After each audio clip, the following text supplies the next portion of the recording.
all those things. And the four of them got together and went off.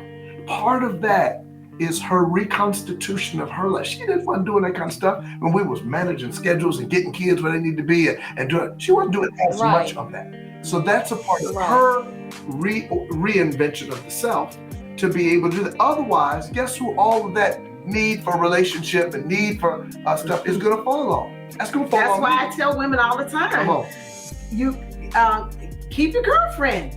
Even if you're just married, being married does not mean we don't have other relationships. Keep your girlfriends. Keep other refreshing relationships because we all get something from those relationships that honestly refresh us to come back into this relationship. Exactly right. That's right. It's healthy. We tell people all the time, it is unfair and unrealistic to think that you can get all your needs met in one relationship. So let me ask you this then. I totally agree, and I get where you're going with that, and it is so true. And I find that a lot of women will pretty much isolate themselves once they get married. Yeah.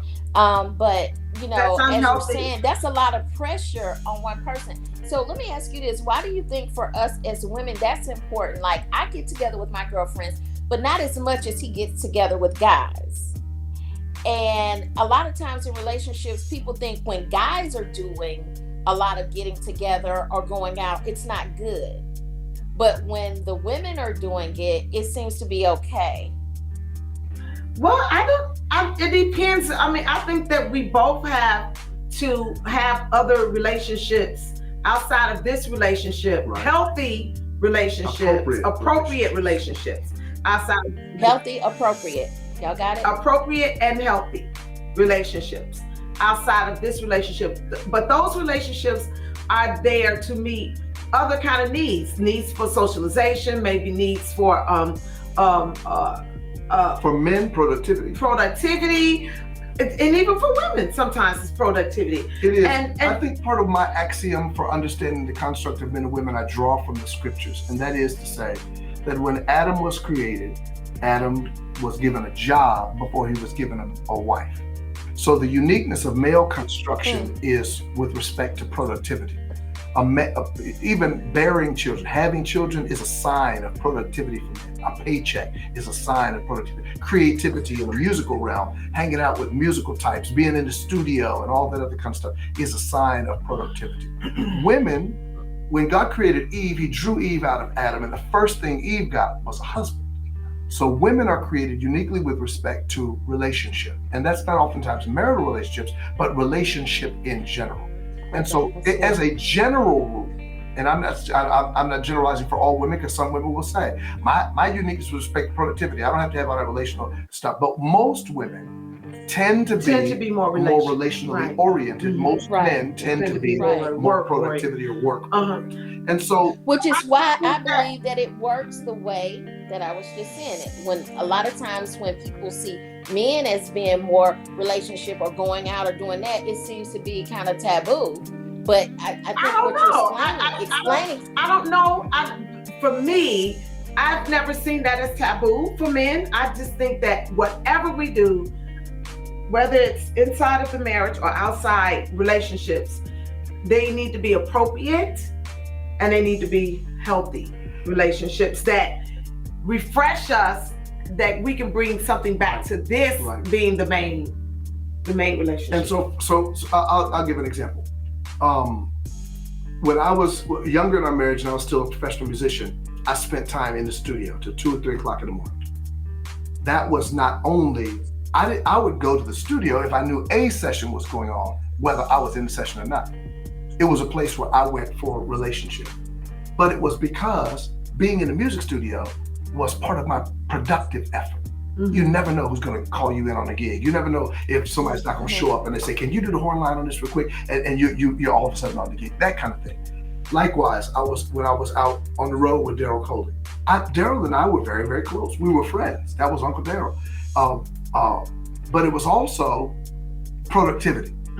So for me, it was a dual expression of both. And that was when he was single. Well, most of it, and then when we got married, right? Part of my shift had to be, I could be going on the road making money and not even call home. Right. If you don't hear from me, everything's okay. I'm good. I'm out here. I'm working, girl. I'm out here working. But I'm also out here hanging out. I'm also out here eating in restaurants. I'm also out here on stages and meeting people and all that other thing. So it was work, but it was productivity, but it was also the source and hub of my relationship. And I've come to discover a lot of men hang out with the guys with whom they work. That's their circle of friends. Right. And so it's a combination for men. Whereas right now, I mean, Bishop is an avid shooter, so he shoots with a group of men. Yeah. And they go out on Tuesday evenings or Thursday evenings, sometimes Sunday evening, and that's what he does. And that's part of his socialization or social life outside of our relationship. Because I can go to the range, but it's just not my thing. And so, but I think I think what helps though is those times that he's away doing that, or my times when my girlfriends or whatever I'm doing, exercising, going to the mountain, walking. It helps me so that when I come back to this relationship, I'm refreshed, I'm revived, and perhaps have perspective. And maybe I've thought through some things differently. I've seen some different models, some different examples. Right. Bring some other things back into the table. Yeah. Right. So I love it. So you guys just answered the question with the illustration. So that is why it's neither taboo or good or bad. Men need relationship as well as women, but the key is productivity for men. And I totally see that. And like you said, it's not the answer for everybody, but it's like with us, I'll take more trips with my girlfriends than Garrick. You know, he'll hang out, but he won't take a lot of trips. Well, that's usually not a guy thing. Guys don't usually take trips together. Guys they gonna find what they doing at the golf club. And if it's a trip, it'll be a fishing trip, hunting trip. Guys don't generally travel together. Yeah, not relationship. That's what I meant by taboo. Yeah, Dr. Toni. That's what I was trying to you go to the restaurant. You know, you go to the restaurant. And if we go to the restaurant, women, we say, I'm going to the bathroom, and oh, girl, come on, we're going together. Yes. But guys don't generally say, I'm going to the bathroom. Oh, bro, man, I'm going with you. I mean, you don't see you when we end up in the bathroom at the same time. You better get the urinal at the end. I'm going to be on this end, and you be on that end. That's just not a guy thing. It's an unwritten rule. Yeah. So let me ask you this. If Tyler Perry were to do a movie on your relationship, I want you to answer this first, Bishop. Who would you want to be casted as you and why? If Tyler Perry were to do a movie about me, about us, first of all, I don't know if I would if I would license Tyler Perry to do a movie about me. I would if he paid me. I'm sorry, he can pay me. Well, he's picking up your first movie. He's picking up your first movie, Bishop. I know that's right. I mean, first of all, get them coins, Dr. Toni. I don't keep up enough with modern cinema. To know the actors that are out there. What's it? Who though? They don't have to be the current actors. I mean, who you can see. Okay, so your bro gonna say who he can see playing you. Is that okay? Yes, Giancarlo. Giancarlo Esposito from School Days and a million other things since School Days. I can see that. Okay. What you think, Bishop? I'll go with that. Okay. Why, Gary? Yeah, I'll go with it. I mean, well, in our experience with casting and stuff, I mean, Giancarlo, I mean, is it the look alone? It has a similar look. Okay. Plus, also, I can just see him taking on, the characteristics and the mannerisms of, Jay and just killing it and killing the role. Okay, gotcha. Okay, what about you, Dr. Toni? You're going to have to make Bishop do this. I see. He's going to have to go get these. It would be a cross between, for me, it would be a cross between Viola Davis. I was going to say Viola Davis. Yes. Or, what's my girl? Who just passed away? No. An older actress. No. She was in, oh my goodness. Oh, 911. No. Is that what you're talking about? She was in Black Panther. No, not Lupita. Lupita? No, the mother. No. The mother. Angela Bassett. Yeah, that's what I just. She's it would be Angela Bassett or Viola Davis. And let me tell you who else.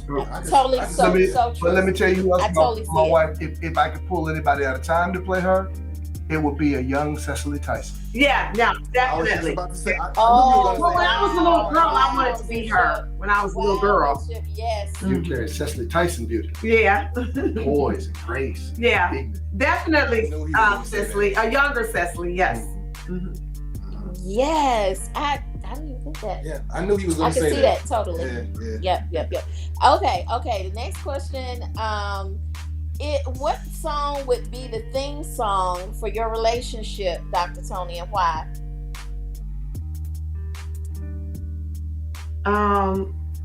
Don't you steal mine, because I know which one I want. It's probably the same one as yours. Probably.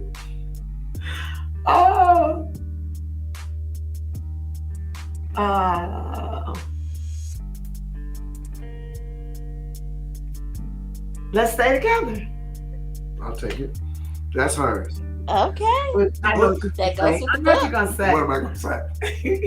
What'll I do without your smart mouth? It's all of it. Well, then if that's the case, I should go with what my first mind was. My first mind would be Ribbon in the Sky. Okay. For our love. Okay. Yeah. Mm-hmm. There would be So Ribbon in the Sky, and what was yours, Bishop? Well, I don't know what the title of the song is. It was All of Me? All of Me, I guess. All of Me. John Legend. Okay. John Legend. Okay. All of Me. Okay. If you were giving, your wife, $5, if you had $5 to get your spouse something, that would make them smile, what would that be? Only $5 you have, you know it's gonna make them smile, and that's including tax. Let me just say something to you. We're way past the smiling at $5 gifts. We've been past that for about 2 decades. We stopped smiling at $5 gifts 2 decades ago. We've been married a long time. If we only had 5, what would I get you? I know. I have to think and remember. Bishop, you still. I know what I would get him. If I only had $5, if I only had $5, get him something to make him smile, it would be a nice cup of Dunkin' Donuts coffee and a donut. See, there you go. Yes, Dr. Toni. So what about you, Bishop? I don't know. I don't know what. Think about something I like. What do you like? You like a lot of stuff. And most of it costs more than $5. I'm just saying. I think Bishop trying to make That's right. In all fairness, let me be fair. Let me be fair to my wife. It's a mound. A mound. A jumbo mound. Yeah. And see, for my wife, she really does have a very low threshold. So what would you buy me for $5 that you know would make me smile? Let me see. Microwave pop. A bag of popcorn. What is it? Garrett. Okay. I get to get popcorn. The small bag. Because I'm thinking the mini poppers. Great. See, it's a simple. You know what? I learned a long time ago. Even though God has blessed us and we're able to do more for our spouses, even with Joyce, she likes her. It feels good to go and drop, $500, $600, $700 on the gift, for her or whatever. But Joyce, and what I'm realizing, and I've learned over the course of, we've been together 30 years, is that it's just a small, simple thing. Yeah, it's a little thing. Like, for example, she'll say, babe, can you go to racetrack and just give me, like I said, can you go give me a mound? Just stuff like that. Or if she doesn't have to ask me. And I usually do it when he's in the bed sleep. Yeah, it's just the simple things like that. Y'all, he's still little. But it's the little stuff. It's the little stuff that make us smile. It really is. It is. But I love it. It makes me smile. And I do it every day. Every day the Lord. So Jay, after this interview, now you know what you're gonna have to do.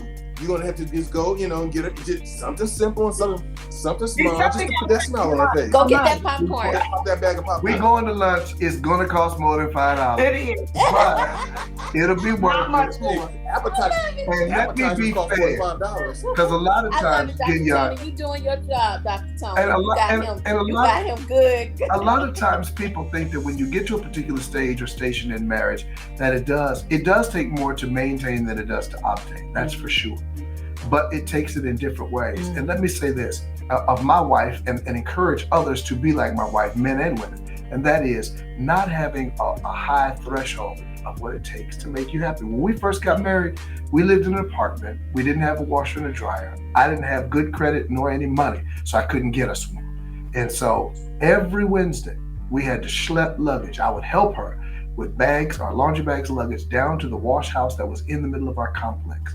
And she did it without complaining. After the first year, and I was able to save up enough money and go over to Sears, I went over to the Sears warehouse and bought an apartment-sized washer and dryer for us. And you would have thought I bought her a mink coat. Something for her for us to keep clothes clean. She was as appreciative of that as she was when I bought her a 745 IL BMW. I say that to say, you gotta have kind of threshold of appreciation and understanding where you are. This is where we are. Yes, this is. This is how the Lord has provided at this stage of our lives. Yes. And so this is what we can do. Yes. So that's right. That's beautiful. Right. What's something Dr. Toni Bishop does that's kind of annoying, but it also makes him special? Annoying, but makes him special. Bishop, you were something that he does that annoys me. She won't be able to answer. Yeah, but it also makes him special. It's annoying, but it also makes him special. You won't be able to come up with nothing that I don't annoy you. That is not true. Oh my! You're trying to think something you can say in public. Yeah. Go ahead, Dr. Toni. You're amongst. Let's see.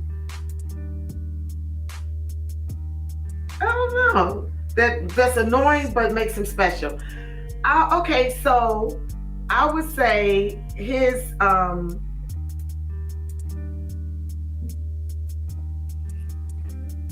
okay. Sometimes when he needs me to do something for him, he's right at the deadline of when it needs to be done. And he doesn't always take into account all the other things and people that it's going to take to make this wonderful vision of his to happen. And so I'm like, could you have given us more notice? That kind of thing. It's annoying, but it makes him special because we all just go, well, that's our bishop. And we roll. Yeah. In other words, that's just Bishop. Yeah, that's just Bishop. And we roll with it. Yep. Okay, what about you, Bishop? Oh, she doesn't annoy me at all. That's not true. You need to treat him today, okay? Let's just tell the truth. That's not true. She gonna worry me with 500 questions about the most mundane thing.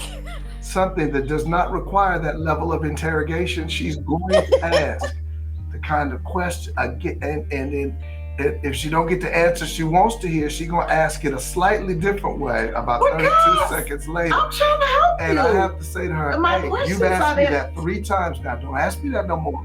Because I'm trying to get information. It's a little bit more than that. Did I interrupt you when you was telling your thing? Okay. It's a little more than slightly annoying. It's mildly annoying, not slightly. It's mildly annoying. But because I've only been married one time, only married to her, it's unique in the sense that I don't know what anybody else's wife, if they do it. I imagine that other husbands may or may not. I don't know. But it's unique. Well, it's funny. No, No, signifying, Garrett. I was just about. There's no signifying rule. I was just about to tell you, Dr. Toni, that it's actually Garrett. Like, he'll ask me the same, as if my answer will change. So I was saying that's Garrett. I don't know, Joyce, because he was pointing at you. I don't know. He was pointing at you. I don't know. Man, I tell you what. Can we answer that question ourselves amongst each other? Okay, this is their interview, right?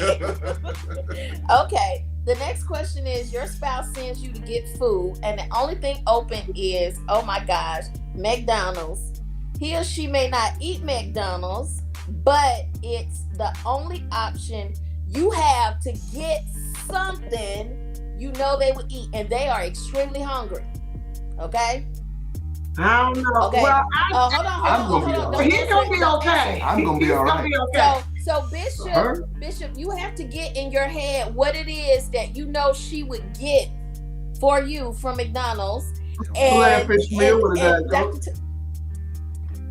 Question. Filet fish meal with a Diet Coke. She'll get that from me. I'm golden. Would you have gotten that, Dr. Toni? Would that be what you got? I would have. I would have gotten him a fish meal, or maybe even a cheeseburger. Maybe a cheeseburger with a Diet Coke. Mm-hmm. Okay, so keep yours in your head, Dr. Toni. Your answer of what he would get you. Lock it in. Bishop, what would you get, Dr. Toni? Nothing. He's not going to eat. Bishop, you gotta get her something. How you gonna get a filet of fish? She'll go to bed at night. She may, if I come home with a fish sandwich, it's gonna have some fries. She may eat 2 or 3 fries just to say she had some, but I promise you, she not gonna eat nothing off the McDonald's menu, the Wendy's menu, the Arby's menu. Wendy got a decent salad. Oh, okay. So there's a salad at Wendy's. She'll eat that. But so you said fries though. She'll eat 1 or 2 if she's extremely hungry. She'll eat 1 or 2. So you're gonna have to get those fries. Would you have said? What was your answer, Dr. Toni? Fries. See, look at you, Bishop. Yeah, we've been doing this a long time. Yeah. I've had many frustrated nights not being able to eat what I want. What I don't believe in is going to multiple restaurants. I don't believe in that. When we were raising kids, I've had the kind of flexibility. She's like, what do you have a taste for? I don't ever have a taste for anything. Food, whatever you want to get is fine. And part of the reason it just takes me such a long time to figure out what I want to eat, because really, if I'm not eating at home, most foods out in restaurants aren't healthy. So I'll just say I'm growing now in my 50s. Where that is a real issue for me. The taste of restaurant foods. And he's doing good. I have to go to particular restaurants and eat particular things. Right. Otherwise, it's just wow. Man, that's because of her nurture. She's nurtured our entire household in that way. Mm-hmm. And so So that's it. Well, you both look amazing. Yeah. Thank you. Yeah. Thank you. And that's why. That's why. Thank you. Okay, guys, I'm going to ask you a few more questions at the tail end. Right now, I want to give you guys some time with them. And I want to, I'm going to ask you a series of things, because I want to get your opinion on a lot of different subjects, because a lot of people are experiencing a lot of different things. So for the first question I want to ask is, I want to give Bishop you the opportunity to, I don't want the question, I'm going to give you opportunity to talk to the married people. And then Dr. Toni, I want to give you the opportunity to speak to the single people. Okay? So you're going to speak to the singles. He's going to speak to the married people, just giving nuggets, wherever you're coming from, however you're coming, whatever you want to do. But my question for you, Bishop, is right now with marriages being just in such bad shape with 2020. As you know, it was a very, very hard year for people who spent a lot of time away from each other. And then when they had to come together and stay together in the same place, I literally was grieving because I saw so many things and so many marriages and so many people saying that they had been together for over 20 plus years. And once they had to stay home together, that was a problem with them being in the same house. Yeah. For an extended why? Yeah, for an extended period of time. Can you talk a little bit about that, or what do you think that is all about? And I'm talking about people who've had good, quote unquote, good marriages, and then all of a sudden 2020 they're in the same space and they can't. And once you answer that question, I want you to talk to the married people. Okay, here we go, guys.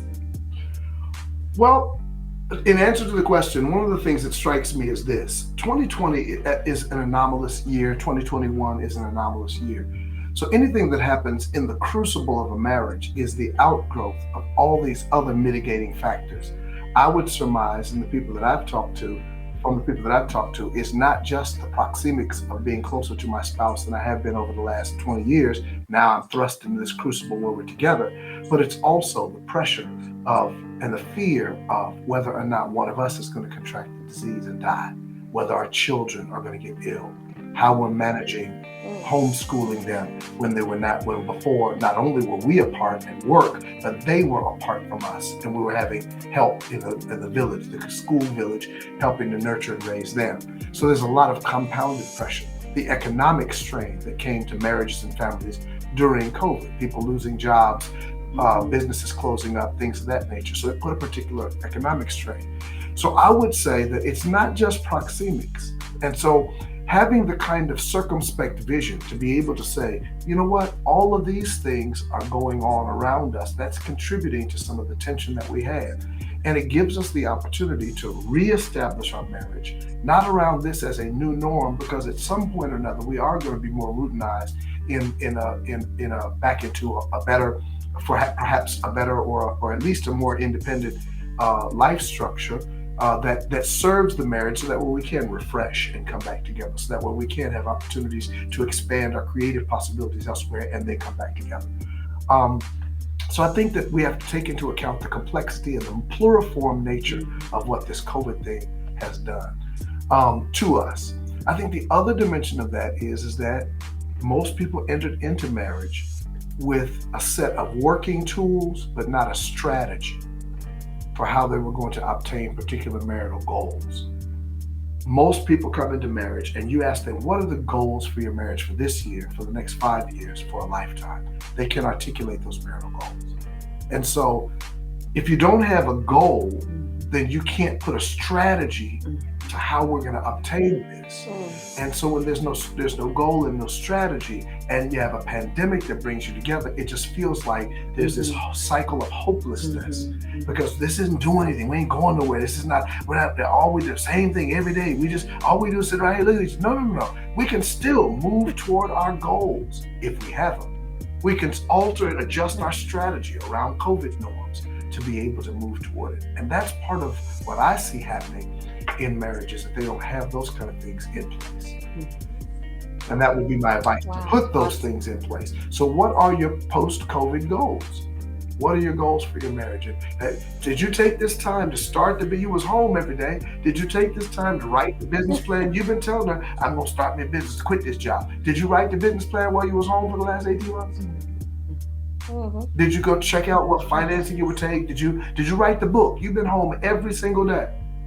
Did you write the book while you was home? Did you do the things that will provide for you the kind of outlet and a kind of reconstituted life once we come out of COVID? See, I believe some of us are going to have to give an account to the stewardship of the time that we were in. The scripture says in Jeremiah that we have to bless the city that holds us captive. So as long as for in its peace you shall have peace. This season has held us captive, and instead of us cursing the darkness, my Morehouse brother, we have to light a candle so that way we can illuminate it and make something out of it. So what is it that you want to say to married couples? What are the nuggets that you would like to share today to the married couples, the ones that are doing well and the ones that are not doing so well? So you can speak on great things, a mixture of things, whatever. Sure. But what's in your heart for the married people? First thing I would say for all married couples is that you don't get married for a good time. You get married for a long time. I paused on purpose. That's good, guys. The idea of re-engaging marriage as a lifetime proposition. Second thing I would say is to explore every realm of creativity that you have, both within and without your marriage, in these new norms of society. Because creativity is what keeps a marriage for the long haul. I would also say, submit that marriage to the lordship of Jesus Christ, whose ideas and interest in you is for your own flourishing. Jesus is interested in human flourishing. And so I believe that as we submit to the centrality of the lordship of Jesus Christ. Fourth thing I would say is that every marriage thrives. Marriages thrive in broader communities. It's not that dumb stuff we said to each other when we didn't know no better. Baby, it's just me and you against the world. No. It's me and you and your family and my family and our community. And we have been blessed. Right. Her family and my family have been interested in our marital success. And other people, other couples. And so that idea of cultivation of community in which marriages can thrive and flourish. So those marriages, we see red flags. I call the police. When a husband won't let his wife associate with nobody but him, or a wife is so suspicious of a husband, she won't let him have no other associations other than him, and they too aren't involved in any communal associations. I'm suspicious of that. I'm like, what y'all doing? What y'all got in the basement of the house? What y'all got? What's going on here? You know, that kind of thing. That makes me very nervous. The idea of marital success is a communal proposition. That if you and I are involved in healthy communities, it'll add health to our marriage. Exactly. Yes, that's good, Bishop. Okay, Dr. Toni. Okay. You're going to talk to the singles, but before you do, I have a question for you regarding singles. Okay. There are a lot of singles that, in this day and time that we're in, that are getting married for all the wrong reasons.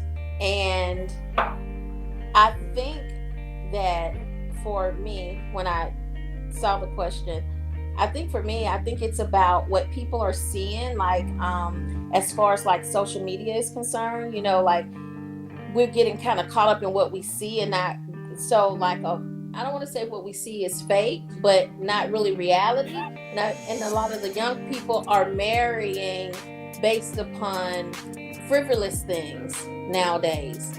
Why do you think that is happening?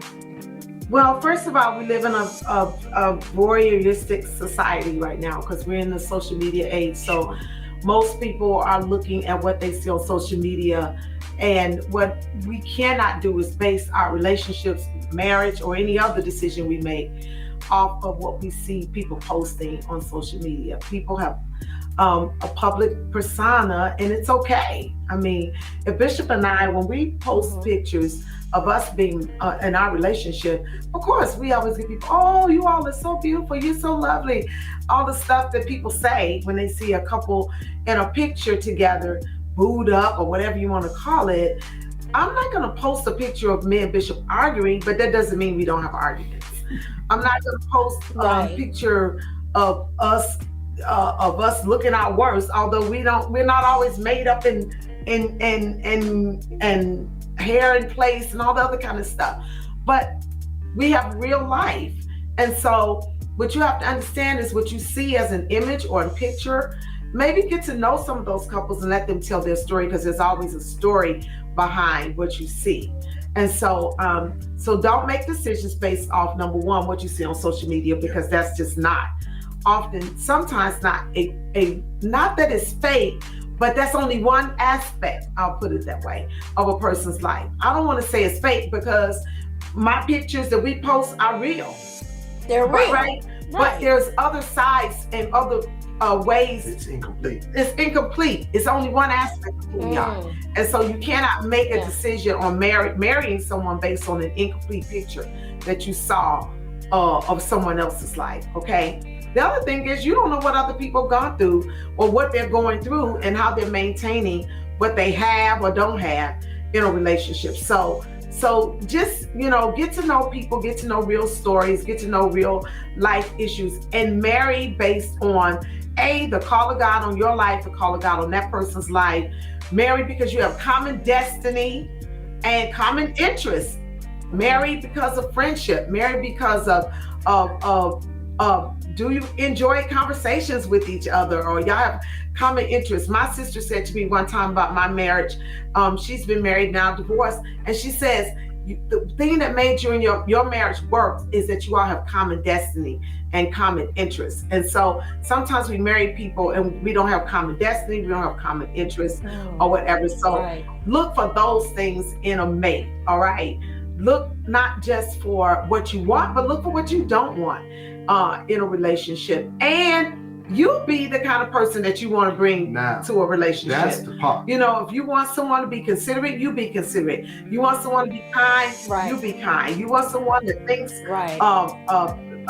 the sacrificial or that loves unconditionally, then you be that type of person yourself. That's right. That's good. I'm going to go back, guys, because I asked her that question and I hear the answer and I heard it. When you see things or you get to know people, because there are a lot of dating apps out here for you seasoned singles, it's incomplete. So what Dr. Toni is saying is ask questions. Go beyond what you see. Because she said it could be real. It doesn't mean that it's not real. It doesn't mean that it's fake. It's just an incomplete picture. It's incomplete. So ask questions. And I do know, Dr. Toni, that is so good because let me tell you, people will assume, like young people, I deal with a lot of young people, and I'll ask them things like, did you ask him this? And they're like, no, I saw that he has this or online. And I'm thinking, but you didn't ask, so it's incomplete, guys. That was really and good. That's one of the reasons why communal relationships are important too, because if you're gonna you need to bring them around your community, you need to go around their community. Yes. And people don't do that anymore. That needs to be the norm. We need to go back to doing that. Bring people around your people. Bring people around. You go around their people and see them in their setting, or see them around other people, and see what other people have to say about the type of person that they are. See what other people have to say. That means you have to be willing to listen when you do bring them around. And you have to have the kind of community that can provide for you the kind of appropriate feedback. Yeah. You got to surround yourself with people that ain't putting on you because you're getting married. You have to have that kind of those kind of associations. That's why she married me, because you heard you got a good rapport. Okay, Dr. Toni, what is it that you want to say to the singles today? Well, I just say, number one, be fulfilled in who you are. Marriage does not complete you because you should be a whole person in yourself. It's not 50-50. Marriage is not 50-50. It's 100-100. It's both of us giving our best. Sometimes it's 80. It's not always 100%. Right. Sometimes I'm not 100%. Sometimes I'm 80%. You know what I'm saying? But don't look for the whole idea is don't look for the other person to complete you. Be complete in who you are. Be fulfilled in who you are. Know who you are, know your values, know your worth, and don't settle for anything less than God's best for your life. That's good. I love it.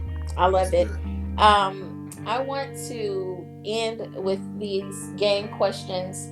It's been just a privilege to sit here with you guys and to glean from everything that you guys are even listening to me, not saying. That's right. You guys have that thing where even, like you said, you can post pictures, but it's what you're not saying. That is so beautiful to me. And I know that is definitely why you guys were waiting on this love story, but we're going to play a game with them and we've had fun with them. I want to say that it is the women against the men right now. Oh, Lord. We ain't together. We ain't We ain't on the same team. We're not. Yes, that's when we're going down to okay. It's the brothers in song against the Queen Divas, okay? But let me just say this. In all of our we've done this how many times? Numerous times. Mm-hmm. We've done it on the radio. Mm-hmm. We've done it on the videos. Mm-hmm. We've done it on television. Mm-hmm. And the percentage of the men winning is, I would have to say 97.9%. What kind of game is this, Lord Jesus? It's a game, right? It's a game where Derek is so competitive, Dr. Toni, and he is such a bragger. He loves to brag about his. You know what they say about Morehouse men? You can tell a Morehouse man, but you can't tell him much. You can't tell him much. That's the size of it. But he is correct. The women, do come up short. We haven't always won, but okay. I believe you being here, Dr. Hold on one second. Bring it on. Thank you. Amongst the team, what's my middle name? I mean, what's my nickname? Wikipedia. Okay. It's a Jeopardy game. Good. No, he just knows everything. Okay, come on. He just knows everything. Okay, here we go. Okay, so Dr. Toni, who is, well, I don't know if I should ask this one because. Well, you know what? This isn't men against. This is more so for them. But still, it's going to be her answers against him. You see what I'm saying? Okay. Yeah. Okay. So it's the same thing. Okay. Yeah. But I mean, it's not like we do it on the radio show because the people are actually in house. Okay, so just go ahead and answer. Yeah. Okay. So I'm gonna ask this question anyway. But you said something earlier that makes me not want to ask it because you're not really into like the celebrities and a lot of things like that. But I want you to get in your head. Well, just get in your head who your celebrity crush would be from a long time ago. Don't give your answer, Dr. Toni. Lock it in what you think he's going to say. You lock in your answer and Okay. Who would his celebrity crush be, Dr. Toni? You have to have an answer in your head. I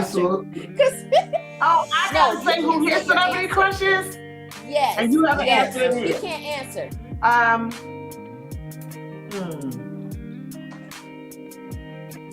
don't know who your celebrity crush would be. My love has been singularly focused. Don't even try it. I don't know what celebrity crush would be.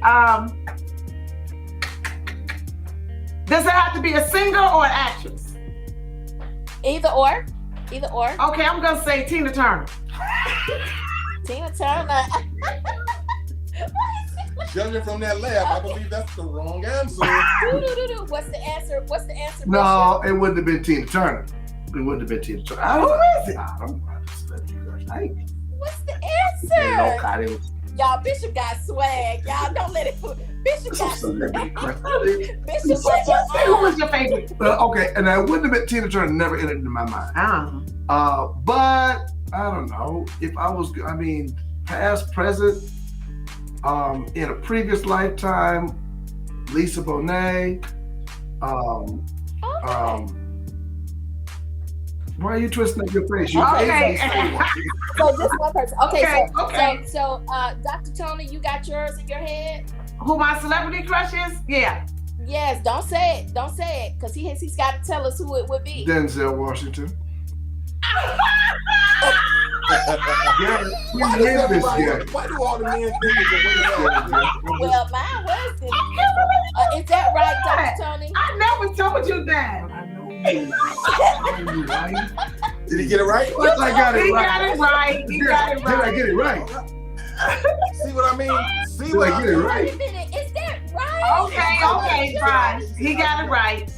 Keep going. Okay. What I tell you? Goodness. Okay. Next question. What would be your spouse's ideal vacation? Okay. Get that in your head. Ideal vacation. Okay, Bishop. What is Dr. Toni's ideal vacation? Maui in Hawaii, on the beach. Maui. Look at that smile. He got it right. Did he get it right? Is that correct?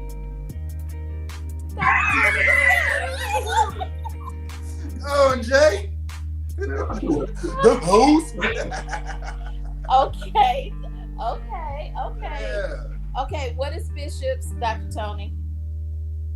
His ideal vacation is not going anywhere when we get wherever we're going. Staying in the room and resting. Oh, that's me. Oh my God. Was that right? He ain't wrong. I can go anywhere as long as I get to hang out in the room for a while. Men 2, ladies 1. We got the score. All right, next question. Next question. Who is the better?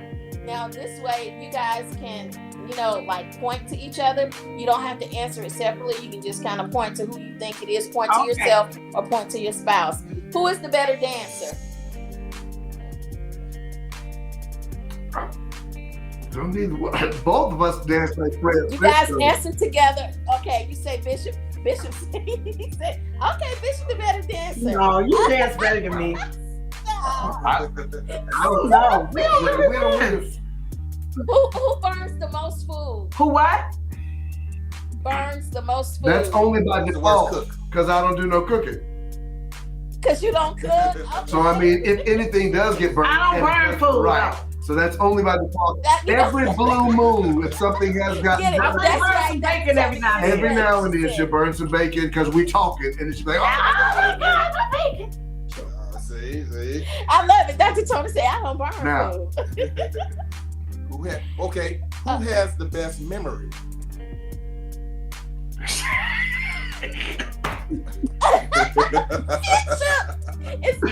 She gonna swear she has it. Ain't no sense in me. Ain't no sense in me saying I didn't. She don't be remembering stuff, and I'll be like, "Honey." I remember plenty. I remember what I wanted. Yeah. He remembers selective memory. Okay, here's another one. What's your spouse's hidden talent? Get it in your head. Don't say it out loud. Get it in your head. What is Dr. Toni's? Yeah, don't say it. Don't say it.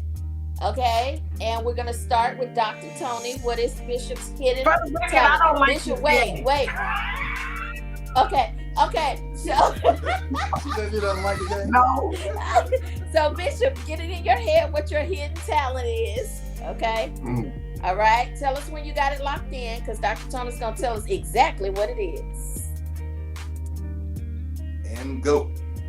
No, he's gotta let us know he's ready. Okay. You ready? Yeah, I'm ready. Why you look scared? I gotta say it. Okay, so his hidden talent is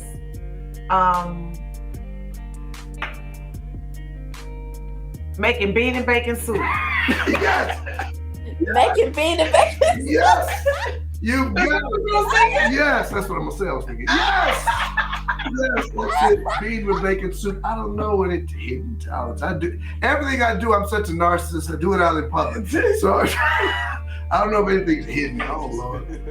But I know. So what is Dr. Toni's hidden talent? You got it in your head? Yeah. I know what hers is. Nobody knows my wife is a gardener. Yes, we do. Oh shoot. We know that. Well, I just started. Her just got started like within the last year. Oh, she did. Okay. Well, I see those gorgeous flowers. Was that it, Dr. Toni? Yeah. And here's the thing. I used to have plants all the time, and then I stopped. Then I just started back. But now the thing is, y'all, is it really fair to talk about anything hidden in the social media age? People put everything on social media. Not everything. Not true. Not everything. What you see is what you get when you look at me on social media. it's good. All right, okay, last one. Your spouse gets tickets to see their favorite sports team live. What team is it? Get it in your head. Get it in your head, Bishop. I know where it would be if he could go see a sports team. It would be the Ohio State University football team. I'll go with that. The Buckeyes. Oh wow. The Buckeyes. Okay, we'll move for the women. He's a Buckeye. You got yours in your head, Dr. Toni? Do you have yours in your head? Yeah. Okay. What is it, Bishop? Have you ever seen anything about sports or anything on social media? Never. So what would it be? Never.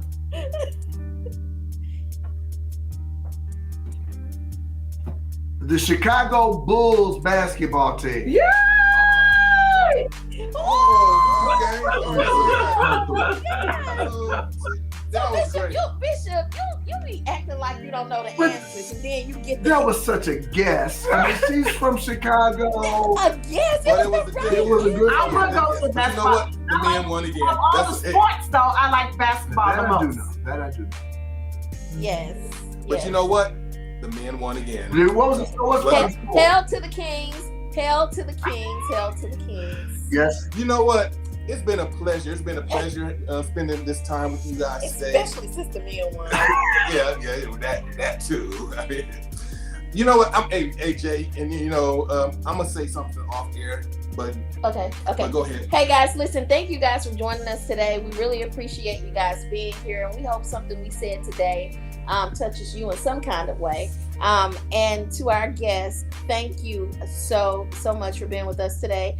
And I want Dr. Toni, okay, to text me, okay, on what your next gift is from the bishop. I want to know what it is, because let me tell you why, y'all. I gotta say this because my brother just took me to new levels today when he said he was not gonna make it work in that $5 gift card. He said, no, that ain't my wife.